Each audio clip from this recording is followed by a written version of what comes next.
Salam dan bahagia, Ibu dan Bapak Guru.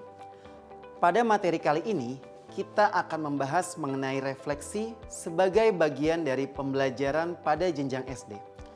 Apakah Ibu dan Bapak Guru sudah rutin mengajak muridnya untuk melakukan refleksi di kelas? Kegiatan refleksi erat kaitannya dengan dimensi mandiri pada profil pelajar Pancasila. Untuk itu, kebiasaan refleksi harus dibangun dan menjadi bagian rangkaian pembelajaran di kelas. Kegiatan refleksi bukan dilakukan karena kebetulan ada waktu, tapi kita perlu mengadakan waktu untuk melakukan refleksi. Dengan demikian, murid dapat belajar dari proses belajarnya untuk pembelajaran selanjutnya. Ada 3 hal yang perlu diperhatikan saat memasukkan refleksi dalam kegiatan pembelajaran. Pertama, bagaimana membuat pertanyaan refleksi yang sesuai untuk murid. Kedua, kapan refleksi dilakukan. Ketiga, bagaimana guru memfasilitasi muridnya berefleksi. 3 hal inilah yang akan dibahas pada video ini.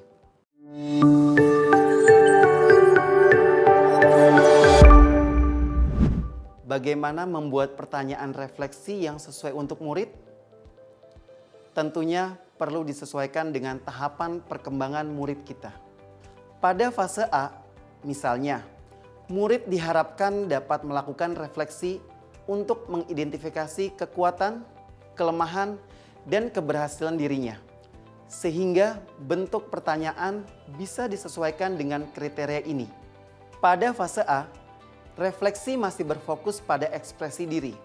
Yang penting, murid dapat nyaman berbicara, nyaman menjawab, dan mengekspresikan dirinya. Guru pada fase A bisa berfokus kepada 3 hal ini dulu, sebelum kepada kualitas jawaban dari murid. Lalu, kita naik ke fase B, yang muridnya diharapkan dapat mengidentifikasi situasi yang dapat mendukung dan menghambat pembelajaran dan pengembangan dirinya. Jadi, bentuk pertanyaan juga dibuat untuk membantu murid menemukan situasi tersebut. Seperti bertanya tahapan apa yang dirasa mudah, sulit, atau merasa dirinya paling berhasil, kontribusi yang dilakukannya, kondisi seperti apa yang paling menghambatnya saat belajar, atau kondisi yang justru paling membantunya. Pada fase ini, jika murid sudah nyaman berekspresi, guru dapat mengarahkan kepada kualitas jawaban dari refleksi murid. Naik ke fase C, murid diharapkan dapat mengidentifikasi faktor-faktor internal dan eksternal yang dapat mendukung atau menghambatnya dalam belajar dan mengembangkan diri serta cara-cara untuk mengatasi kekurangannya. Jadi, bentuk pertanyaan seharusnya dapat menggiring murid menemukan hambatan dan cara mengatasinya, membantu memahami dirinya saat belajar, menilai hasil kerjanya sendiri, memikirkan bantuan apa yang ia butuhkan, serta sumber daya yang paling membantunya. Tahapan alur perkembangan pada setiap fase inilah yang menjadi acuan kita dalam membuat pertanyaan refleksi.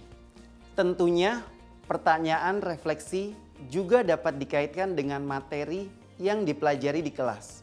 Misal, mengaitkan pertanyaan refleksi dengan sikap Bhinneka Tunggal Ika saat mempelajarinya pada pelajaran PPKN, dan sebagainya. Guru juga dapat memanfaatkan respon murid terhadap pertanyaan refleksi untuk menjadi pertimbangan dalam merencanakan kegiatan belajar di kelas. Misalnya, respon mereka saat menjawab hal yang berkaitan dengan sumber daya yang dapat membantunya belajar lebih baik. Jenis pertanyaan seperti ini dapat mulai diberikan pada fase B. Setelah membuat pertanyaan, lalu kapan refleksi dilakukan? Sebenarnya tidak ada ketentuan baku kapan refleksi dilakukan. Dikembalikan lagi kepada tujuan dari refleksi itu sendiri. Misalnya, saat melakukan refleksi sebagai bagian dari pembelajaran, kita mengharapkan murid dapat melihat kembali proses belajar yang dilaluinya dan hasil yang mereka berikan. Berarti Refleksi dapat dilakukan ketika proses sedang berjalan dan di akhir saat sudah ada hasil pembelajaran yang dibuat.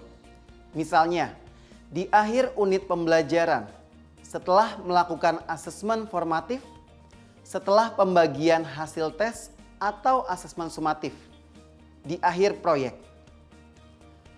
Walaupun pertanyaan sudah kita siapkan, bisa saja murid belum melakukan refleksi dengan mendalam. Terlebih untuk murid yang belum terbiasa melakukan refleksi.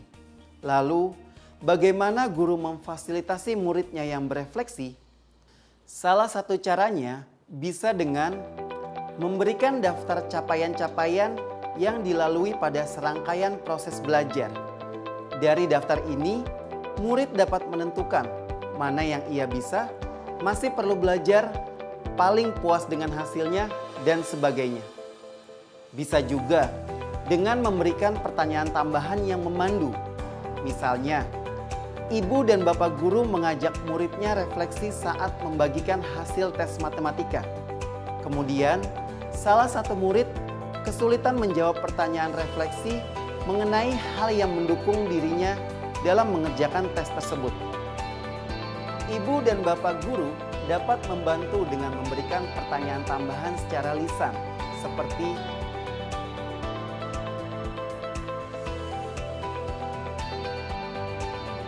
ibu dan bapak guru juga perlu menciptakan suasana yang mendukung. Refleksi memerlukan keterbukaan murid, baik pada dirinya sendiri serta gurunya.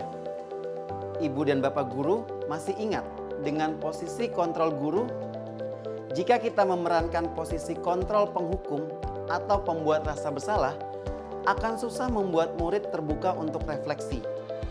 Murid cenderung takut dimarahi atau khawatir disudutkan.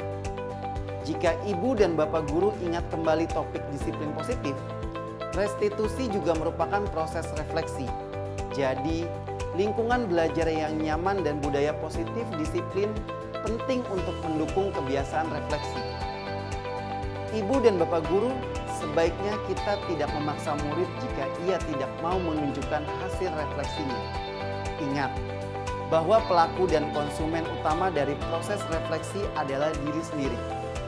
Murid punya hak untuk menjaga privasi dari hasil refleksinya. Kita juga perlu memilah pertanyaan-pertanyaan. Mana yang cukup disimpan oleh murid dalam jurnal pribadinya, atau pertanyaan yang bisa didokumentasikan dan dijadikan sebagai portofolio kelas. Terakhir, kita perlu mengenali pada fase mana kemampuan murid berada. Bisa jadi ada murid-murid kita di fase C yang kemampuan refleksinya masih di fase B atau bahkan A. Atau malah menuju ke fase D.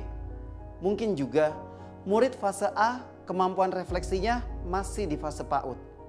Jika ini terjadi, ibu dan bapak guru perlu memfasilitasi murid tersebut dengan pertanyaan refleksi yang sesuai dengan kemampuannya. Murid yang belum mencapai sesuai fasenya, perlu kita bimbing menuju kemampuan sesuai fasenya.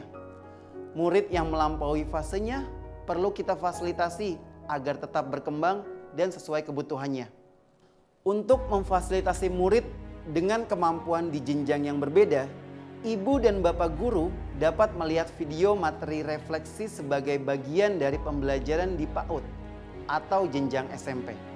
Sekarang, mari kita ingat kembali kebiasaan refleksi yang sudah dilakukan selama ini. Apakah menurut ibu dan bapak guru sesuai dengan perkembangan murid? Apakah lingkungan belajar sudah mendukung? Kemudian, apa yang bisa kita perbaiki untuk mendukung murid kita menjadi pembelajar yang mandiri dan mendapatkan manfaat dari refleksi? Selamat belajar dan mencoba, ibu bapak guru hebat. Salam dan bahagia.